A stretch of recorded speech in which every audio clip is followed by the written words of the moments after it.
Hi, good morning. ನಾನು ಹೊರಟೆ ಕ್ಲಾಸಿಗೆ. ಇವತ್ತಿನ ಕ್ಲಾಸ್ ಸ್ಟಾರ್ಟ್ ಆಯಿತು. ಇವತ್ತು ನನಗೆ ಆಲಡ್ಕ ನೂಜಿ ಅಂತ ಪ್ಲೇಸ್, ಅಲ್ಲಿ ಕ್ಲಾಸ್. ನನಗೆ ಮನೆಯಿಂದ ಜಸ್ಟ್ ಹೊರಟೆ ಅಷ್ಟೇ, ಗೇಟ್ ಹತ್ರ ಪಾಸ್ ಆಗ್ತಾ ಇದ್ದೇನೆ. ಆಲಡ್ಕ ನೂಜಿ ಅಂದರೆ ಅಲ್ಲಿ ಕರ್ಜೆಯಿಂದ ಸ್ವಲ್ಪ ಮುಂದೆ ಬರ್ತದೆ ಪ್ಲೇಸ್. ಅದು ನೀವೆಲ್ಲ ಎಲ್ಲಿ ಬ್ರಹ್ಮಾವರ ಹೋಗುವಾಗ ಸಿಗುತ್ತೆ ನಿಮಗೆ. ಅದು ಅಲ್ಲಿ ಲಾಸ್ಟ್ ಇಯರ್ ಸ್ಟಾರ್ಟ್ ಮಾಡಿದ್ದು ಕ್ಲಾಸು. ಸೊ ಅದೇನಾಯಿತು, ಲಾಸ್ಟ್ ಇಯರ್ ಇದೊಂದು ಸ್ವಲ್ಪ ಪೆಂಡಿಂಗ್ ಉಳಿದಿದೆ ನನ್ನ ಕ್ಲಾಸ್ ಮಾಡೋದು. ಸೊ ಹಾಗಾಗಿ ಒಂಚೂರು ಇವತ್ತು ಹೋಗಿ ಎಲ್ಲ ಫಿನಿಷ್ ಮಾಡಿ, ಮಕ್ಕಳದ್ದೊಂದು ಎಕ್ಸಾಮ್ ಆಗಲಿಕ್ಕಿದೆ. ಎಕ್ಸಾಮ್ ಮಾಡಿ ಅವರಿಗೊಂದು ಸರ್ಟಿಫಿಕೇಟ್ ಇಶ್ಯೂ ಮಾಡಬೇಕು, ಅದು ಲೆವೆಲ್ ಫಿನಿಷ್ ಆದದ್ದು. ಸೊ ಅದನ್ನೊಂದು ಮುಗಿಸಿ ಬಿಡುವ ಅಂತ ಹೊರಟಿದ್ದೇನೆ. ಎದುರುಗಡೆ ಫುಲ್ಲು ದನಗಳು ನಿಂತಿದ್ದಾವೆ. ಕೆಲವು ದನಗಳು ಹೆದರ್ಕೊಂಡು ಎಂತ ಮಾಡ್ತಾರೆ ಅಂತ ಹೇಳಲಿಕ್ಕಾಗೋದಿಲ್ಲ. ಕೆಲವು ಸಲ ಕಾರಿಗೆ ಗುದ್ಲಿಕ್ಕೆ ಬರ್ತವೆ. ಅದೊಂದು ಸಮಸ್ಯೆ. ಇಲ್ಲಿ ಯಾವುದೋ ಒಂದು ಗಾಡಿ ನಿಂತಿದ್ದಪ್ಪ, ಕೆಸರು ಅಂತ ಗೊತ್ತಿಲ್ಲ. ಆಚೆ ಮನೆಯವರು ನಮ್ಮ ಹತ್ರ ತುಂಬ ಕೆಸರಿದೆ ಅಲ್ಲಿ, ಆ ಟರ್ನಿಂಗಲ್ಲಿ. ಸ್ಕೂಟಿಲಿ ಬಂದಿದ್ರೆ ನಂದೊಂದು ಅವಸ್ಥೆನೇ. ನಾನು ಅದಕ್ಕೆ ಸ್ವಲ್ಪ ಕಾರೆಲ್ಲ ಡ್ರೈವಿಂಗ್ ಕಲೀಲಿಕ್ಕೆ ಮನಸ್ಸು ಮಾಡಿದ್ದೆ ಅದೇ ರೀಸನಿಗೆ. ನಾನು ಆಗೋದಿಲ್ಲ. ಕೆಲವೊಂದು ಕಡೆ ಇದೆ ಅಲ್ಲ, ಹೊಂಡ ಗುಂಡಿಗಳು ಜಾಸ್ತಿ. ಈ ಕೆಲವು ಏನಾಗುತ್ತೆ, ಸಮ್ಮರ್ ಟೈಮಲ್ಲಿ ರೋಡೆಲ್ಲ ರಿಪೇರಿ ಮಾಡಿರ್ತಾರೆ, ಮಣ್ಣೆಲ್ಲ ಹಾಕಿ. ಅದು ಒಂದು ಸಲ ಮಳೆ ಬಂದ್ಕೊಳ್ಳಿ ಏನಾಗುತ್ತೆ ಗೊತ್ತಾ, ಫುಲ್ಲು ಒಂಥರ ಕಲಸಿಟ್ಟಾಗ ಆಗ್ತದೆ, ಹಿಟ್ಟು ಕಲಸಿಟ್ಟಾಗ. ಭಾರಿ ಸಮಸ್ಯೆ ಅದು. ಅದರಲ್ಲಿ ಟೂ ವೀಲರ್ ಇದೆ ಅಲ್ಲ, ನೀನು ಸ್ವಲ್ಪ ಸ್ಪೀಡ್ ಹೋದರೆ ಟೈರು ಸ್ವಲ್ಪ ಸ್ಲಿಪ್ ಆದಾಗ ಆಗುತ್ತೆ, ಜಾರಿದಾಗ ಆಗ್ತದೆ. ಕಾರು ಒಂದು ಸ್ವಲ್ಪ ಮಟ್ಟಿಗೆ ಓಕೆ. ತುಂಬ ಹೊಂಡ ಎಲ್ಲ ಇದ್ರೆ ಬಹುಶಃ ಟೈರ್ ಹುಗಿಯುತ್ತೇನೋ ಗೊತ್ತಿಲ್ಲ ನನಗೆ. ಟೂ ವೀಲರ್ ಮಾತ್ರ ನಾನು ಸುಮಾರು ಎಷ್ಟೊಂದು 11-12 ವರ್ಷ ಆಯ್ತಲ್ಲ, ಭಾರಿ ಪ್ರಾಬ್ಲಮ್. ಆಗುವುದೇ ಇಲ್ಲ ಕೆಲವೊಂದು ಸಲ. ಈ ಮಳೆ ಬರುವಾಗ ಸಹ ಅಷ್ಟೇ. ನಿನ್ನೆ ನಾನು ಕಾರ್ಕಳ ಹೋಗಿದ್ದೆ. ರಿಟರ್ನ್ ಬರುವಾಗ ನಂಗೆ 4:15ಗೆ ಕ್ಲಾಸ್ ಮುಗ್ದದ್ದು. ಮನೆಗೆ ಬರುವಾಗ 5:45 ಆಗಿದೆ. ಬರುವಾಗ ತುಂಬ ಮಳೆ, ತುಂಬ ಅಂದರೆ ತುಂಬ ಮಳೆ. ಯೂಶ್ವಲಿ ನನಗೆ ಏನಾಗುತ್ತೆ, ಟೂ ವೀಲರಲ್ಲೆಲ್ಲ ಹೋದರೆ ಅಲ್ಲಿ ಅರ್ಧ ದಾರಿ ಬರುವಾಗ ಚಳಿ ಸ್ಟಾರ್ಟ್ ಆಗುತ್ತೆ. ಮನೆ ಹತ್ರ ಬರುವಾಗ ಫುಲ್ಲು ಮೈಕೈ ನೋವು, ಒಂಥರ ಜ್ವರ ಬರೋ ಥರ ಫೀಲಿಂಗ್. ಆಮೇಲೆ ಒಂದು ಒಂದು ಗಂಟೆ ಆದಮೇಲೆ ಸರಿಯಾಗುತ್ತದು.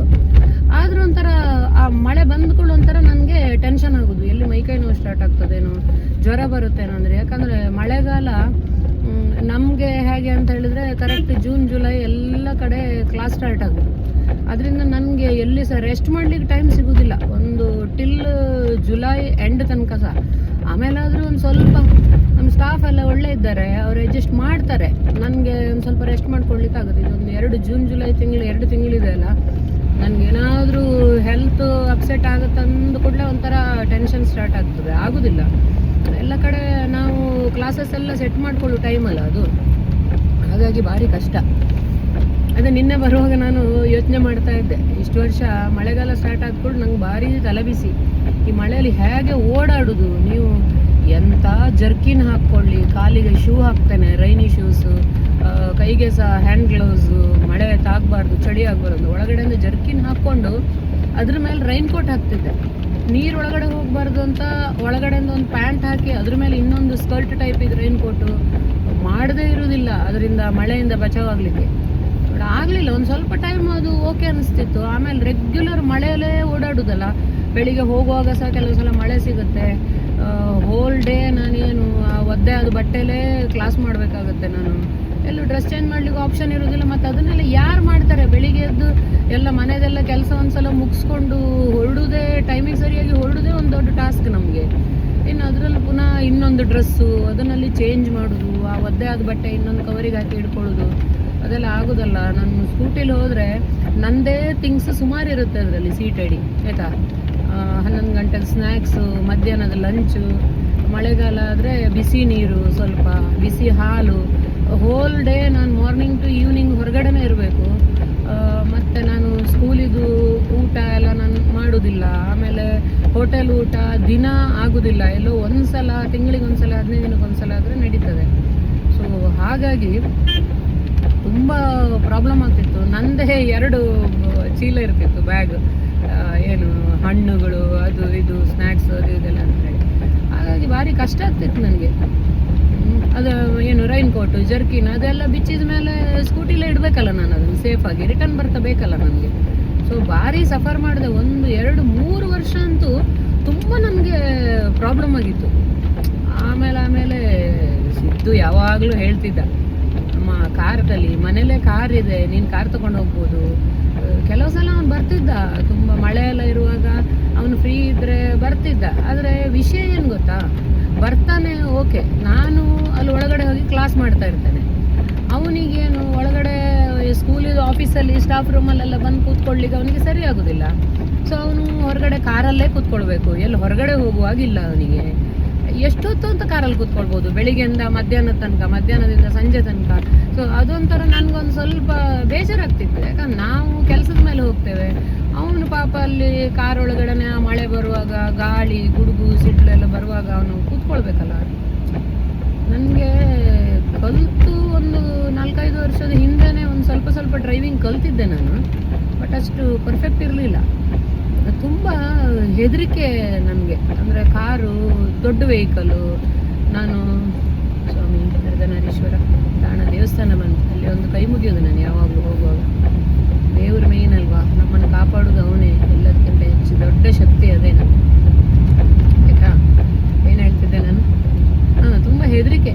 ಕಾರ್ ಅಂದ್ಕೂಡಲೇ ದೊಡ್ಡ ವೆಹಿಕಲ್, ಅದು ನಾನು ರೋಡ್ ಮೇಲೆ ಯಾಕೆ ತೊಗೊಂಡೋಗೋದು, ತುಂಬ ಜಾಗ ಬೇಕಲ್ಲ. ಈ ಸ್ಕೂಟಿ ಎಲ್ಲ ಆದರೆ ಏನು 2 ಟೈರು, ನನಗೇನಾದರೂ ಹಾಗೂ ಎದುರಲ್ಲಿ ಯಾರಾದರೂ ಬಂದರು ಅಂದರೆ ಆಚೆ 2 ಕಾಲು ಕೊಟ್ಬಿಟ್ರೆ ಈಸಿ ಆಗುತ್ತೆ ಅಂತ ಹೇಳಿ ಅದೊಂದು ಇತ್ತು ನನ್ನ ಥರಲ್ಲಿ. ತುಂಬ ಹೆದರ್ಕೊಳ್ತಿದ್ದೆ. ಎಲ್ಲ ಸಿದ್ದು ನನಗೆ ತುಂಬ ಮೋಟಿವೇಟ್ ಮಾಡಿದ್ದೆ. ಆಯಿತಾ, ಕಲಿಬೇಕು, ಹಾಗೆ ಹೀಗೆ, ನೋಡು ಅವರು ನೋಡು ಹೇಗೆ ಕಾರ್ ಬಿಡ್ತಾರೆ, ಹೀಗೆ ಮಾಡ್ತಾರೆ, ನಿನಗೆ ಒಳ್ಳೇದಲ್ವಾ ಅದು ಮಳೆ ಎಲ್ಲ ಬರುವಾಗ ಹೋಗಲಿಕ್ಕೆ, ಹಾಗೆ ಹೇಗೆ ಅಂತ. ಒಂದು ನಿಮಿಷ, ಹೆಬ್ರಿ ಸರ್ಕಲ್ ಬಂತು, ಸ್ವಲ್ಪ ಪಾಸ್ ಮಾಡ್ತೇನೆ ನಾನು, ಮತ್ತೆ ಕಂಟಿನ್ಯೂ ಮಾಡು. ಹೆಬ್ರಿ ಸರ್ಕಲ್ ದಾಟಿ ಅಲ್ಲಿ ಮಿಡ್ಲಲ್ಲಿ ಒಂದು ಉಡುಪಿಗೆ ಹೋಗೋ ರೋಡು, ಒಂದು ಬ್ರಹ್ಮಾವರ ರೋಡಿಗೆ ಹೋಗೋದಿದೆ ಅಲ್ಲ, ಅಲ್ಲಿ ಪಾಸಾಗಿ ಬಂದೆ ನಾನು. ಸುಮ್ಮನೆ ರಿಸ್ಕ್ ಅದೇ ಯಾಕತ್ತ, ಹೆವಿ ಟ್ರಾಫಿಕ್ ಇರುತ್ತೆ. ಈಗ ಅಂದರೆ ಸ್ಕೂಲಿಗೆ ಎಲ್ಲ ಹೋಗೋ ಟೈಮ್ ಅಲ್ವಾ, ಎಲ್ಲರೂ ಸ್ಕೂಲಿಗೆ ಆಫೀಸಿಗೆಲ್ಲ. ಸುಮ್ಮನೆ ಯಾಕೆ, ನಂಗಂದರೆ ಏನು ಗೊತ್ತಾ, ಇಷ್ಟ ಆಯಿತು ನನಗೆ. ಹೀಗೆ ಹೋಗ್ತಾ ಡ್ರೈವಿಂಗ್ ಮಾಡ್ತಾ ವೀಡಿಯೋ ಮಾಡೋದು ತುಂಬ ಖುಷಿ ಆಗುತ್ತೆ. ಯಾಕಂದರೆ ಆ್ಯಕ್ಚುಲಿ ನನಗೆ ಕೆಲವೆಲ್ಲ ಥಾಟ್ಸ್ ಬರೋದೇ ಹೀಗೆ ಡ್ರೈವಿಂಗ್ ಮಾಡುವಾಗ. ಸುಮ್ಮನೆ ಕೂತ್ಕೊಂಡಿರ್ತೇನಲ್ಲ ನನಗೆ, ಅಂದರೆ ಸುಮ್ಮನೆ ಅಂದರೆ ಡ್ರೈವಿಂಗ್ ಮಾಡ್ತಾ ಇರ್ತೇನೆ, ಎದುರುಗಡೆ ನೋಡ್ತಾ ಇರ್ತೇನೆ, ಆವಾಗೆಲ್ಲ ನನಗೆ ಕೆಲವೊಂದೆಲ್ಲ ವಿಷಯಗಳು ಬರ್ತಾ ಇರುತ್ತೆ ಹಾಗೆ.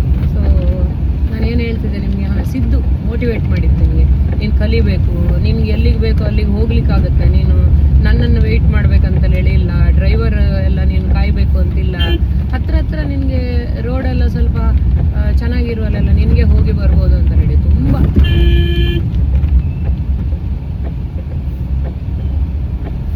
ಅಂದರೆ ತುಂಬ ಅವನು ಹೇಳಿದ್ದು ಅಂತ ಹೇಳಿದ್ರಿದೆಯಲ್ಲ, ಅವನ ಮಾತುಗಳನ್ನು ಕೇಳಿನೇ ನನಗೆಲ್ಲೋ ಒಂದು ಕಡೆ ಅಂದರೆ 50-50 ಇತ್ತು ನನಗೆ ಅಲ್ಲಿವರೆಗೆ. ಒಂದು ಕಡೆ ಡ್ರೈವಿಂಗ್ ಕಲಿಬೇಕು ಅಂತ, ಇನ್ನೊಂದು ಕಡೆ ಹೇಗೆ ಕಲಿಯೋದು ನಾನು, ನನ್ನ ಕೈಲಿ ಆಗುತ್ತಾ, ಅಂದರೆ ಕ್ಲಾಸು ಅದು ಇದು ಕೆಲಸಗಳು ಬ್ಯುಸಿ ಇರ್ತದೆ, ಟೈಮ್ ಇರೋದಿಲ್ಲ ನನಗೆ ಯಾವ ದಿವಸ, ಆಗುತ್ತಾ ನನ್ನ ಹತ್ರ ಅನ್ನೋದೊಂದು ಭಾರಿ ಡೌಟ್ ಇತ್ತು. ಬಟ್ ಅವನೊಂದು ಹೇಳೋದು ಕೇಳಿ ನನಗೂ ಎಲ್ಲ ಒಂದು ಕಡೆ ಅನಿಸ್ತು, ನಾನು ಸಹ ಕಲಿಬಹುದೇನೋ ಅಂತ ಹೇಳಿ. ಮತ್ತು ಅವನು ತುಂಬ ಇಂಟ್ರೆಸ್ಟಲ್ಲಿ ಹೇಳ್ಕೊಟ್ಟಿದ್ದಾನೆ ನನಗೆ. ಡ್ರೈವಿಂಗ್ ಎಲ್ಲ ಇದೆಲ್ಲ ಅವನಿಗೆ ಎಕ್ಸಾಮ್ ಟೈಮ್ ಅಷ್ಟೊತ್ತಿಗೆ, ಎಕ್ಸಾಮಿಗೆ 1 ತಿಂಗಳು 1.5 ತಿಂಗಳು ಏನಾಯಿತು, ಅವನು ಓದ್ತಾ ಇದ್ದ, ಸೆಲ್ಫ್ ಸ್ಟಡಿ, ಅವನು ಮನೇಲೇ ಓದೋದಲ್ಲ. ಸೊ ಆ ಓದುವ ಟೈಮಲ್ಲಿ ಬೆಳಿಗ್ಗೆ ಬೇಗ ನನ್ನನ್ನು ಎಬ್ಬಿಸಿ 5:45 ಆಗುವಾಗ ಅವನು ಓದಲಿಕ್ಕೆ ಅಂತ ಹೇಳೋದು ಬೇಗ. ಅದರಲ್ಲೂ ಒಂದು ಅರ್ಧ ಗಂಟೆ ಬೇಗ ಎದ್ದು ನನ್ನನ್ನು ಎಬ್ಬಿಸಿ, ಅಲ್ಲಿ ಮುದ್ರೇಡಿ ಹತ್ರ ಹೈಸ್ಕೂಲಲ್ಲಿ ಒಂದು ಗ್ರೌಂಡ್ ಇದೆ, ಅಲ್ಲಿಗೆ ಕಾರ್ ತಗೊಂಡೋಗಿ ನನಗೆ ಡ್ರೈವಿಂಗ್ ಹೇಳಿಕೊಟ್ಟು ಸುಮಾರು ಅರ್ಧ ಮುಕ್ಕಾಲು 1 ಗಂಟೆ. ಅವನು ಹೋದ್ಮೇಲೆ ಟೈಮೆಲ್ಲ ನೋಡ್ತಿರ್ಲಿಲ್ಲ. ಅದು ಏನು ಆಯಾ ದಿನದ್ದೊಂದು ಸಿಲೆಬಸ್ ಇದೆ, ಕಲಿಯೋದು, ಗಾಡಿ ಸ್ಟಾರ್ಟ್ ಮಾಡೋದು, ಕರೆಕ್ಟ್ ಮೂವ್ ಮಾಡಬೇಕು, ಫಸ್ಟ್ ಗೇರಲ್ಲಿ ಹೇಗೆ ಹೋಗಬೇಕು, ಆಮೇಲೆ ಗಾಡಿ ನಿಲ್ಲಿಸೋದು, ಎಲ್ಲ ಸ್ಟೆಪ್ ಬೈ ಸ್ಟೆಪ್ಪು ಅದು ಕಂಪ್ಲೀಟ್ ಆಗಬೇಕು. ಅಲ್ಲಿವರೆಗೆ ಬಿಡ್ತಿರ್ಲಿಲ್ಲ ಅವನು. ಅದೊಂದು ಕಲಿಬೇಕು ಮತ್ತು ಕಲಿಸ್ಬೇಕು ಅನ್ನೋದೊಂದು ಏನು ಹೇಳ್ತಾರೆ ಅದಕ್ಕೆ, ಆ ಹಠ ಛಲ ಅನ್ನೋದೊಂದಿದೆ ನೋಡಿ. ಅದು ಅವನನ್ನು ನೋಡಿ ನನಗೆ ಅರ್ಧ ಖುಷಿ ಆಗೋದು, ನಾನು ಸಹ ಕಲಿಬೋದು, ಇವನು ಇಷ್ಟು ಚಂದ ಮಾಡಿ ಹೇಳಿಕೊಡ್ತಾನಲ್ಲ, ಅವನು ಹೇಳಿಕೊಡೋದಕ್ಕಾದರೂ ನಾನು ಕಲಿಬೇಕು ಅಂತ ಹೇಳಿ. ಸೊ ಆಮೇಲೆ ಹಾಗೆ ಒಂದು ಹೇಳಿಕೊಟ್ಟ. ಫಸ್ಟ್ ಗೇರಲ್ಲಿ ಹೇಗೆ ಬಿಡೋದು, ಸೆಕೆಂಡ್ ಗೇರ್ ಚೇಂಜ್ ಮಾಡೋದು. ಮತ್ತು ಅಲ್ಲಿ ನಾವು ಮೇನ್ ರೋಡಿಂದ ಗ್ರೌಂಡಿಗೆ ಹೋಗೋದು. ರೋಡ್ ಸ್ವಲ್ಪ ಏನು ಹೀಗೆ ಅಪ್ ಡೌನ್ ಎಲ್ಲ ಇದೆ. ಅಲ್ಲೆಲ್ಲ ಹೇಗೆ ತೊಗೊಂಡು ಹೋಗಬೇಕು ಬೇಗ. ಅಂದರೆ ಅವನಿಗೆ ನನಗೆ ನನ್ನ ಮೇಲಿರೋ ಕಾನ್ಫಿಡೆನ್ಸ್ಗಿಂತನೂ ಅವನಿಗೆ ನನ್ನ ಮೇಲಿದ್ದು ಕಾನ್ಫಿಡೆನ್ಸ್ ಜಾಸ್ತಿ ಇತ್ತು. ಅಂದರೆ ಹೇಳಿಕೊಟ್ರು ಕಲಿತಾಳೆ ಅನ್ನೋದೊಂದು ಇತ್ತೇನೋ ಅವನಿಗೆ, ಅಥವಾ ಏನಂತ ಗೊತ್ತಿಲ್ಲ. ಬಟ್ ಚೆನ್ನಾಗಿ ಹೇಳಿಕೊಟ್ಟ. ನಾನು ಆದಷ್ಟು ಬೇಗ ಕಲ್ತ್ಬಿಟ್ಟೆ.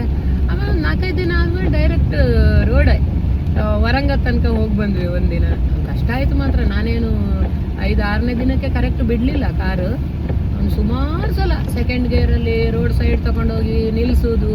ಅದು ಕರೆಕ್ಟ್ ನಿಲ್ಲಬೇಕು, ಅವನು ಹೇಳಿದ ಜಾಗದಲ್ಲೇ ನಿಲ್ಲಬೇಕು, ಜರ್ಕ್ ಹೊಡಿಬಾರ್ದು, ಗಾಡಿ ಆಫ್ ಆಗಬಾರ್ದು. ಹೀಗೆ ತುಂಬ ವಿಷಯಗಳಿದೆ. ತುಂಬ ಚೆನ್ನಾಗಿ ಹೇಳ್ಕೊಟ್ಟಿದ್ದಾನೆ. ಆಮೇಲೆ ನಿಧಾನ ಸ್ವಲ್ಪ ಹೆಬ್ರಿ ಸೈಡ್ ಬರ್ಲಿಕ್ಕೆ ಸ್ಟಾರ್ಟ್ ಮಾಡಿದ್ವಿ, ಮುನಿಯಾಲವರೆಗೆ ಹೋಗ್ಲಿಕ್ಕೆ ಸ್ಟಾರ್ಟ್ ಮಾಡಿದ್ವಿ.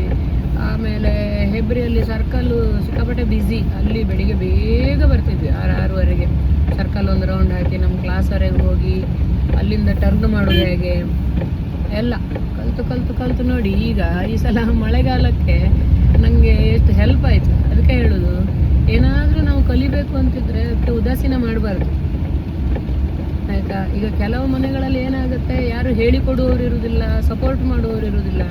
ಆದರೆ ಕೆಲವು ಮನೆಗಳಲ್ಲಿ ಹಾಗಲ್ಲ. ನಮ್ಮ ಮನೇಲಿದ್ದಾಗೆ ಸಪೋರ್ಟ್ ಮಾಡುವವರು ಇರ್ತಾರೆ. ನೀನು ಕಲಿ, ನಿನ್ನ ಕೈಲಾಗುತ್ತೆ, ನೀನು ಮಾಡ್ಬೋದು. ನನ್ನ ಅಣ್ಣ ಸಹ ಹಾಗೆ. ಇದು ಕಾರೆಲ್ಲ ಅವನೇ ಹುಡುಕಿ ನನಗೆ ಎಲ್ಲ ಸೆಟ್ ಮಾಡಿ ಕೊಟ್ಟದ್ದು ಶಿವಮೊಗ್ಗದಲ್ಲಿ.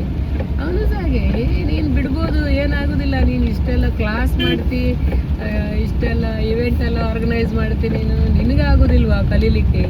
ಏನಾಗೋದಿಲ್ಲ, ಕಾರ್ ಬಿಡು, ಕಲಿತು ಅಂತ ತುಂಬ ಮೋಟಿವೇಟ್ ಮಾಡ್ತಾರೆ. ನನಗೆ ಅದು ಖುಷಿ ಆಗೋದು. ಮಗಳು ಸಹ ಅಷ್ಟೇ, ನೀನು ಕಲಿ, ನೀನು ಕಲಿತ ಮೇಲೆ ನಾನು ಸಹ ಕಲಿತೇನೆ. ಹಾಗೆ ಅವಳಿಗೆ ಸಹ ತುಂಬ ಹೆದರಿಕೆ ಗಾಡಿ ಎಲ್ಲ, 2 ವೀಲರ್ 4 ವೀಲರ್ ಎಲ್ಲ ಸಹ. ಆದರೂ ನನಗೂ ತುಂಬ ಸಪೋರ್ಟ್ ಮಾಡ್ತಿದ್ಲು ಅವಳು, ಆಯಿತಾ. ಹಾಗೆಲ್ಲ ಆಗಿ ಇವತ್ತಿಗೆ ನೋಡಿ, ಈ ವರ್ಷ ನಾನು ಮಳೆಗಾಲದಲ್ಲಿ ಈಗ ಸ್ಕೂಟಿ ತಗೊಂಡು ನೆನ್ಕೊಂಡು ಅದರಲ್ಲೆಲ್ಲ ಹೋಗೋದು ತಪ್ಪಿತ್ತು ನನಗೆ. ಇಷ್ಟೊಂದು ಫರ್ಮ್ ಡಿಸಿಷನ್ ತಗೊಂಡು ಕಲ್ತದ್ದಕ್ಕೆ ನನಗೊಂದು ಒಳ್ಳೆ ಏನು ಸ್ವಲ್ಪ ಕಂಫರ್ಟೇಬಲ್ ಹೋಗಿ ನಾನು ಕ್ಲಾಸ್ ಮಾಡ್ಬೋದು. ಎಲ್ಲೂ ಸಹ ಬಟ್ಟೆ ಒದ್ದೆ ಆಗೋದಿಲ್ಲ, ನನ್ನದು ಆರಾಮಾಗಿ ಕ್ಲಾಸ್ ಮಾಡ್ಬೋದು. ತಲೆ ಬಿಸಿ ಇಲ್ಲ, ಎಲ್ಲಿ ಜೋರು ಮಳೆ ಬರ್ತದ, ಗಾಳಿ ಬರ್ತದ, ಹೇಗೆ ಹೋಗೋದು ನಾನು. ಎಷ್ಟು ಜೋರು ಮಳೆ ಎಲ್ಲ ಬರುವಾಗ ನೀವು ಎಷ್ಟು ಒಳ್ಳೆ ಬ್ರ್ಯಾಂಡೆಡ್ ರೈನ್ ಕೋಟ್ ಹಾಕಿದ್ರೂ ಒದ್ದೇನೆ ಮೈಯೆಲ್ಲ. ನಿಮಗೆಲ್ಲ ಎಕ್ಸ್ಪೀರಿಯನ್ಸ್ ಆಗಿರ್ಬೋದು. ಅದರಿಂದ ತುಂಬ ಖುಷಿ ಆಯಿತು. ಅದಕ್ಕೆ ಅದೊಂದು ವಿಷಯ ನಾನು ಒಂದು ವಿಡಿಯೋ ಮಾಡಬೇಕು, ವ್ಲಾಗ್ ಮಾಡುವ ಅಂತ ಇವತ್ತು ಮಾಡಿದ್ದು. ಓಕೆ, ನಿಮಗೂ ಯಾರಿಗಾದರೂ ಏನಾದರೂ ಕಲಿಬೇಕು ಅಂತೇಳಿದರೆ ಬೇಗ ಕಲೀರಿ.